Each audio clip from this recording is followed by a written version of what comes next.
Bismillahirrahmanirrahim. Assalamualaikum warahmatullahi wabarakatuh.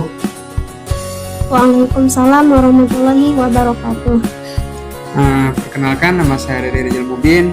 Saya akan mempresentasikan tugas dari kelompok 6 bersama rekan saya yaitu Dede Cindy Anggraeni. Di sini saya akan membahas tentang konstruksi hati Edward Eppen. Langsung saja masuk ke pembahasan materi pertama, yaitu tentang sejarah Edward Eppen.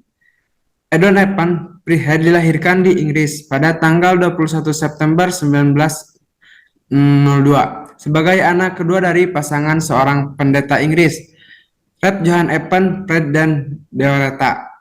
Pendidikan tingginya di Western University Oxford selama 4 tahun dan berhasil meraih gelar MA dalam bidang sejarah modern. Pada saat inilah minatnya terhadap antropologi mulai tumbuh. Pada tahun 1923, dia masuk pasca sarjana di London School of Economics. Edward Prihead menikahi seorang wanita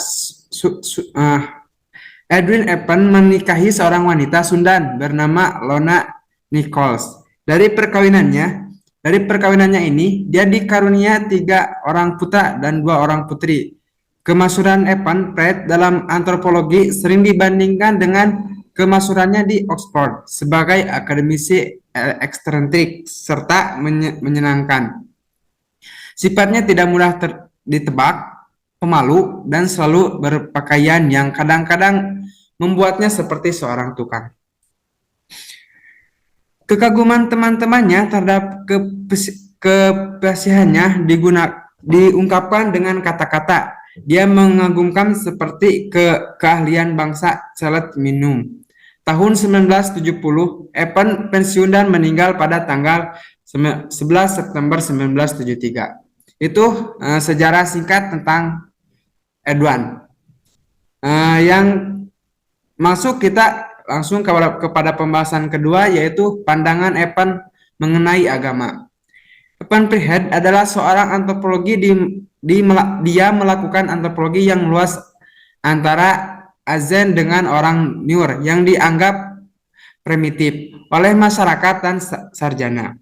Pada masa itu terdapat 3 pendekatan dalam studi mengenai agama, yaitu pertama antropologi Victorine, dan yang kedua sosiologi Prancis, dan yang ketiga antropologi lapangan. Eppen Prihead mengikuti tradisi ketiga ini. Eppen Prihead dalam studi agamanya menolak paham fungsionalis, paling tidak dalam bentuk rekonduisme mereka.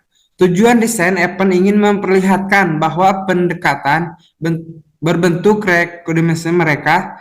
Tujuan Res Eppen ingin memperlihatkan bahwa pendekatan fungsional rekonduisi tidak dibutuhkan, sebab apabila sistem-sistem magis dan agama memang dianggap rasional oleh masyarakat primitif yang menganutnya. Sama seperti halnya kita memahami yang rasional itu, maka kita tidak memerlukan teori-teori reduksionis untuk menjelaskan kenapa mereka masih tetap mempercayai hal-hal yang rasional. Pengkajian terhadap agama ataupun kepercayaan primitif, Eppen menekankan bahwa di masa yang akan datang, kajian real semestinya dilakukan di luar teks-teks kepustakaan dan teologis. Satu teori yang valid akan menjelaskan agama sebagaimana agama itu tumbuh dalam masyarakat sendiri, bukan seperti dalam pikiran pendeta atau ahli teologi agama, sehingga sumber kekuatan dan pertumbuhan agama dapat ditemukan. Sekian penjelasan dari saya. Untuk selanjutnya saya akan serahkan kepada rekan saya yaitu Dede Cindy Anggraeni. Kepadanya dipersilakan.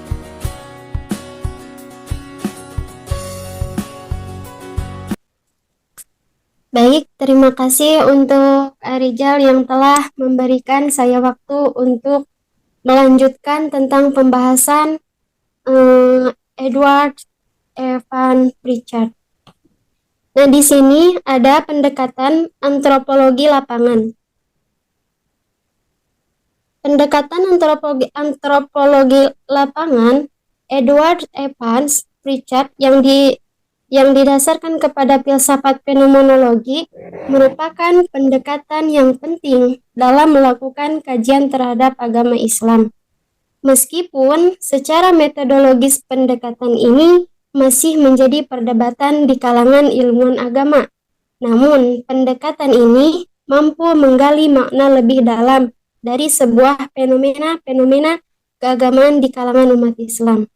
Selain mampu menjadi jalan tengah bagi pendekatan filosofis dan teologis dalam mengungkapkan fenomena agama. Selanjutnya, tadi kita membahas tentang antropologi. Apa itu antropologi? Nah, di sini tertulis secara etimologis, istilah antropologi berasal dari bahasa Yunani, yaitu kata anthropos, yang berarti manusia atau orang, dan logos, yang berarti wacana atau ilmu. Jadi, dapat kita simpulkan, antropologi adalah ilmu yang mempelajari tentang manusia, mulai dari evolusi, komunikasi, sosialisasi, hingga adaptasi manusia dengan lingkungannya. Nah, dilanjut, pada pendekatan antropologi lapangan, menurut Heri Susanto, pendekatan antropologi lapangan Edward Evans Pritchard didasarkan kepada filsafat fenomenologi. Fenomenologi menekankan pentingnya filsafat melepaskan diri dari ikatan historis apapun, tradisi metafisika, epistemologi, ataupun sains. Hal utama yang dilakukan oleh fenomenologi adalah mengembalikan filsafat ke penghayatan sehari-hari, subjek pengetahuan. Kembali kepada kekayaan pengalaman manusia yang konkret, lekat, dan penuh penghayatan. Hampir semua cabang ilmu pengetahuan mendapatkan inspirasi dari fenomenologi. Fenomenologi memberikan arah baru dalam psikologi, antropologi, kesehatan, arsitektur, termasuk di dalamnya agama. Nah, jadi dapat disimpulkan dari sejarah Edward Evans Pritchard dengan sangat mengagumkan telah memberi gambaran yang jelas kepada kita bagaimana agama primitif telah membentuk komunitas yang solid di suatu tempat. Apakah manusia zaman sekarang masih mengimani Tuhan atau dewa sebagai sesuatu yang di luar manusia, atau sudah berubah menjadi mengimani Tuhan yang terwujud dalam mesin teknologi, atau bahkan masih ada yang mengimani Tuhan secara tradisional? Ketika negara mulai terbentuk, apa peran negara terhadap agama? Apakah negara berhak ikut campur dalam keyakinan agama seseorang, atau malah sebaliknya, agama yang menjadi kontrol terhadap negara? Bagaimana dengan Indonesia? Apakah agama sungguh menjadi pemersatu komunitas? Sungguh ironis, ketika masyarakat Eropa berbondong-bondong meninggalkan agama, masyarakat Indonesia justru semakin hiper dalam beragama yang buta. Orang yang tidak seagama dipandang sebagai kafir, bahkan yang seagama, namun tidak sealiran tetapi menjadi musuh bagi mereka. Dan menyedihkan ketika alam pun menjadi korban atas nama kelangsungan hidup manusia. Sistem kapitalisme yang ada saat ini makin menutup sisi keimanan dalam agama. Nah, mungkin itu kesimpulan dari sejarah Edward Evans Pritchard. Selanjutnya saya kembalikan kepada Adede Rijal. Terima kasih. Terima kasih kepada Cindy Anggraini yang telah menyampaikan materinya. Sekian presentasi dari kelompok kami. Mohon maaf jika banyak kesalahan. Semoga bermanfaat. Akhirul kalam, wassalamualaikum warahmatullahi taala wabarakatuh.